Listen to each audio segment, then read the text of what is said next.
Hello and welcome to my YouTube channel. र आज म हजुरहरूलाई यो पाई एप्लिकेसनको बारेमा एउटा सानो भिडियो लिएर आएको छु।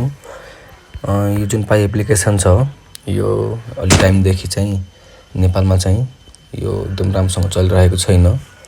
यसलाई ओपन गर्दाखेरि एउटा यो इरर मेसेज देखाउँछ, यो 1200 SSL इरर भनेर आउँछ। र इररलाई हामीले कसरी सल्भ गर्न सकिन्छ भन्ने बारेमा यो भिडियो लिएर आएको छु म। Subscribe now and press the bell icon. Never miss an update.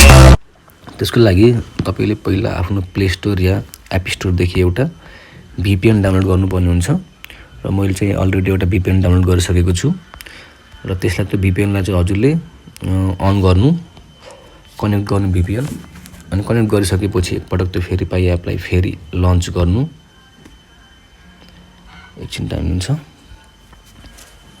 एकछिन लन्च गरिसकेपछि हजुरले यहाँ अब देख्न सक्नुहुन्छ यो मेरो पाई एप चाहिँ अहिले चाहिँ ओपन भएको छ। यसरी नै हजुरले VPN डाउनलोड गरेर VPN अन गरेर हजुरले चाहिँ यो पाई एप चाहिँ युज गर्न सक्नुहुन्छ।